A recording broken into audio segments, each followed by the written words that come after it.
Allahu Akbar, Allahu Akbar. La ilaha illallah.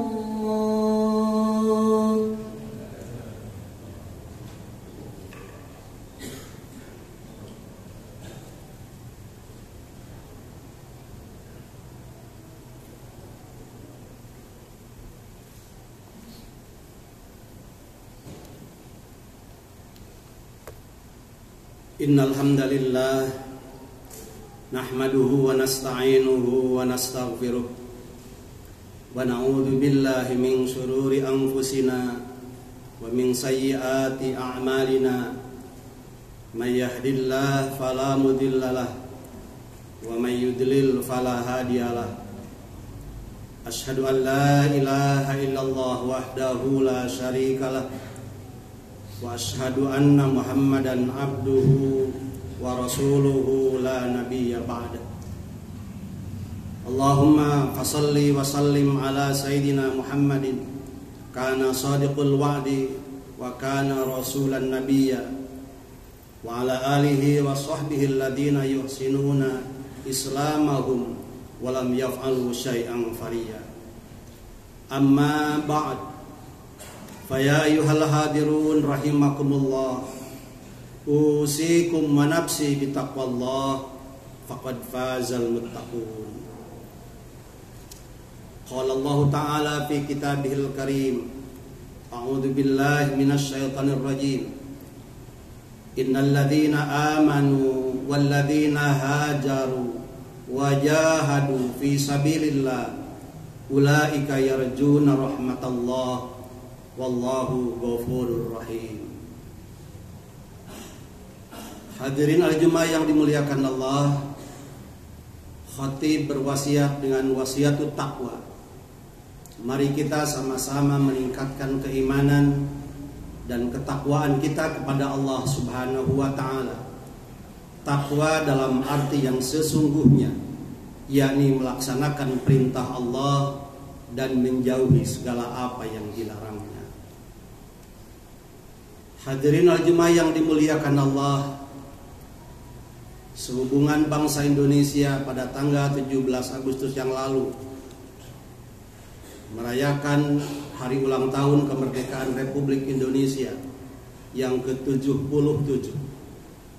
Khatib pada kesempatan ini menyampaikan ucapan selamat hari ulang tahun kemerdekaan Republik Indonesia yang ke-77.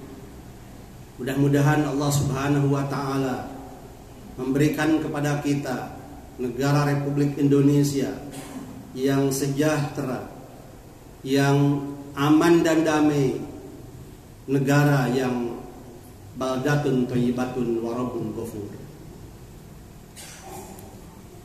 Bulan Agustus tahun ini bertepatan dengan bulan Muharram, tahun baru Islam 1444 Hijriah. Dan ternyata ada irisan yang dapat kita ambil hikmahnya dari peristiwa kemerdekaan Republik Indonesia dengan peristiwa hijrahnya Rasulullah Sallallahu Alaihi Wasallam dari Makkah ke Madinah. Hadirin al-Jumat yang dimuliakan Allah, peristiwa hijrah Rasulullah Sallallahu Alaihi Wasallam dari Mekah ke Madinah yang terjadi pada tahun ke-13 dari kenabian, pada tahun 622 Masehi. Paling tidak ada dua hal besar yang perlu kita cermati. Yang pertama, secara syariat Nabi Shallallahu Alaihi Wasallam berhijrah dari Mekah karena ada sebab. Yang kedua, secara hakikat Nabi Shallallahu Alaihi Wasallam berhijrah dari Mekah ke Madinah karena ada perintah Allah Subhanahu wa Ta'ala. Kalau tidak diperintahkan oleh Allah untuk berhijrah dari Mekah ke Madinah, apapun yang dialami oleh Rasulullah dan para sahabatnya dalam berdakwah, Rasulullah tidak akan berhijrah, Rasulullah tidak akan pindah. Tetapi karena Allah memang memerintahkan untuk berhijrah dari Mekah ke Madinah, maka Rasul kemudian berhijrah dengan bersedih karena harus meninggalkan Makkah, kota kelahirannya yang sangat ia cintai. Berkaitan dengan sebab Rasulullah hijrah dari Mekah ke Madinah adalah karena dalam berdakwah Rasulullah SAW selalu menghadapi penentangan dari orang-orang kafir Quraisy. Bukan hanya penentangan, tetapi lebih dari itu, perlawanan terhadap Rasulullah, bahkan perlakuan kekerasan terhadap Rasulullah dan para sahabatnya. Bahkan lebih daripada itu, ada ancaman pembunuhan terhadap Rasulullah dan para pengikutnya. Dan pada saat itu umat Islam yang mengikuti Rasulullah jumlahnya masih sangat sedikit, kondisinya masih sangat lemah, sehingga secara akal tidak mungkin bisa melawan kekuatan kafir Quraisy. Apabila melawan sekalipun tentu akan timbul kekalahan. Dengan sebab itulah maka Allah Subhanahu wa Ta'ala kemudian memerintahkan kepada Rasulullah Sallallahu Alaihi Wasallam agar beliau berhijrah meninggalkan kota Mekah menuju Madinah. Dan Allah berfirman dalam salah satu ayatnya, alam takun aradullahi wasi'atan fatuhajiru fiha. Wahai Muhammad, bukankah dunia ini luas? Bukankah dunia ini tidak selebar daun kelor? Bukankah dunia ini tidak sempit? Jika engkau Muhammad bersama para sahabatmu di Mekah mendapat perlawanan yang demikian keras, yang mengancam keselamatanmu, dan engkau tidak bisa melawannya, maka berhijrahlah wahai Muhammad, berpindahlah wahai Muhammad, tinggalkan Makkah dan pergilah menuju Madinah. Sebab itulah yang mewajibkan Rasulullah berikhtiar. Padahal Rasulullah sedang berdakwah, menyebarkan ajaran Islam, ajaran suci, melaksanakan perintah Allah. Tapi ternyata sekalipun sedang melaksanakan perintah Allah, menegakkan kebenaran, menegakkan syariat Islam, Allah tidak ujug-ujug menolongnya. Rasulullah tidak ujug-ujug mendapat kemenangan. Rasulullah terlebih dahulu harus menghadapi kejamnya orang-orang kafir Quraisy. Allah Subhanahu wa Ta'ala juga tidak langsung mengalahkan orang-orang kafir Quraisy. Padahal bagi Allah mudah apabila orang-orang kafir pada saat itu langsung dikalahkan oleh Allah Subhanahu wa Ta'ala dan Rasul dimenangkan. Bagi Allah mudah sekali karena Allah Maha Kuasa. Tapi tidak demikian. Allah ingin melihat Rasulnya berjuang, ingin melihat Rasulnya berjihad, ingin melihat Rasulnya bersungguh-sungguh menegakkan kebenaran dan keadilan. Allah ingin melihat bagaimana Rasul dan para sahabatnya benar-benar ingin menegakkan kebenaran dan keadilan atas ridho Allah Subhanahu wa Ta'ala. Karena itu Rasul dan para sahabatnya harus menghadapi kedoliman, harus menghadapi perbuatan orang-orang jahat dari orang kafir Quraisy. Rasulullah harus berjuang mati-matian. Tetapi perjuangan itu tidak lupa harus tetap meminta dan memohon kepada Allah yang Maha Kuasa.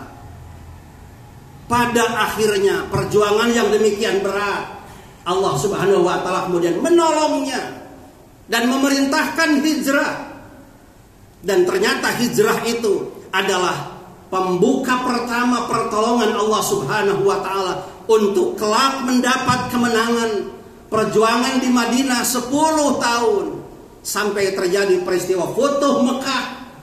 Dan setelah terjadi peristiwa Futuh Mekah, la hijrata ba'dal fathi, tidak ada lagi hijrah fisik sebagaimana Rasulullah hijrah dari Mekah ke Madinah. Walakinnal hijrah jihadun wa niyatun, tapi hijrah yang sesungguhnya adalah jihad. Hijrah yang sesungguhnya adalah berjuang.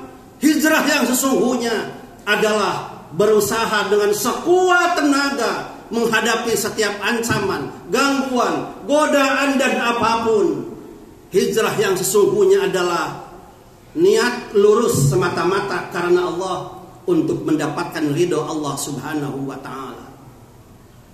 Dan ternyata dengan sebab Rasulullah harus berjuang dan berjihad, Allah Subhanahu wa taala kemudian menolongnya dengan peristiwa hijrah sehingga terang benderanglah kemenangan dan kebatilan pun hancur. Peristiwa kemerdekaan Republik Indonesia juga tidak ubahnya seperti itu. Perjuangan bangsa Indonesia untuk memerdekakan dirinya, memerdekakan bangsanya adalah sebuah kewajiban, karena kemerdekaan adalah hak segala bangsa, hak segala manusia, yang oleh Allah Subhanahu wa taala juga diperintahkan agar manusia merdeka dan manusia tidak menjajah orang lain. Para pejuang itu berjuang mati-matian. Awalnya mereka kalah. Banyak pahlawan yang terbunuh di medan juang. Banyak pahlawan yang mati karena pertempuran melawan musuh. Awalnya mereka kalah, tapi kemudian Allah Subhanahu wa taala melihat perjuangan bangsa Indonesia pada saat itu yang benar-benar ingin merdeka, dan mereka bangsa Indonesia, para ulama memohon pertolongan kepada Allah Subhanahu wa taala, karena kemerdekaan akan dijadikan suatu modal untuk benar-benar beribadah kepada Allah dengan leluasa tanpa dijajah oleh bangsa lain. Allah Subhanahu wa taala mendengar permintaan bangsa Indonesia, dan pada akhirnya tanggal 17 Agustus 1945 Allah Subhanahu wa taala memberi kemerdekaan. Kemerdekaan, kebebasan, kebahagiaan, kesenangan adalah hasil dari sebuah perjuangan. Perjuangan tidak bisa dilakukan dengan leha-leha. Perjuangan tidak bisa dilakukan dengan senang-senang. Perjuangan tidak bisa dilakukan dengan santai. Perjuangan menegakkan kebenaran dan memperoleh kemerdekaan harus dilakukan dengan berdarah-darah. Harus dilakukan dengan korban, bergelimpangnya orang yang menghadapi kematian.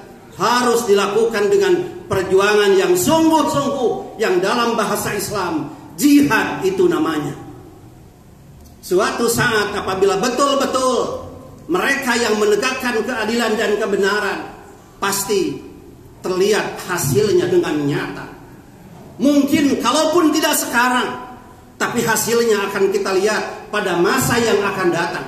Atau kalaupun tidak kita lihat dan kita rasakan di dunia, hasilnya pasti akan dirasakan kelak di akhirat.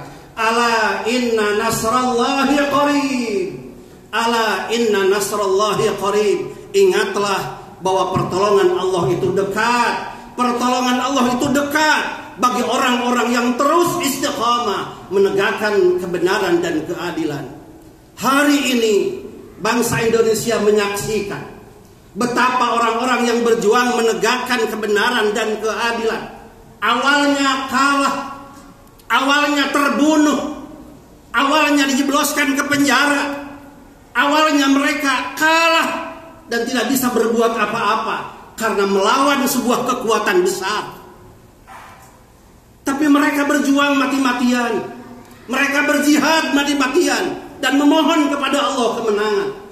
Pelan tapi pasti, hari ini orang-orang dolim itu, orang-orang yang telah membunuh itu, orang-orang yang telah melakukan kekejaman kepada orang yang mendirikan kebenaran dan keadilan, Allah menunjukkan kepada mereka bahwa merekalah orang-orang yang sesungguhnya menentang aturan Allah. Cepat atau lambat, semua kedoliman dan kebatilan itu akan dibuka oleh Allah Subhanahu wa Ta'ala. Tidak hari ini, besok lusa, tidak besok lusa, suatu saat, dan tidak suatu saat di dunia, pasti Allah akan menunjukkan kebahagiaan bagi orang-orang yang menang dalam perjuangan kelak di akhirat. Karena itu, berjuanglah kita sebagai seorang muslim.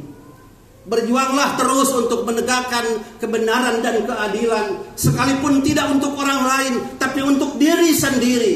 Tegakkan kebenaran, keadilan pada diri kita sendiri. Berjuang terus, hadapi setiap godaan, hadapi setiap tantangan. Insya Allah kelak suatu saat kita akan mewujudkan diri sebagai orang yang mendapat pertolongan Allah, sekalipun tidak di dunia, tapi di akhirat. Setiap orang yang berusaha menegakkan kebenaran dan keadilan pada dirinya sendiri, Allah akan menunjukkan keberhasilannya dan kebahagiaan kelak di akhirat.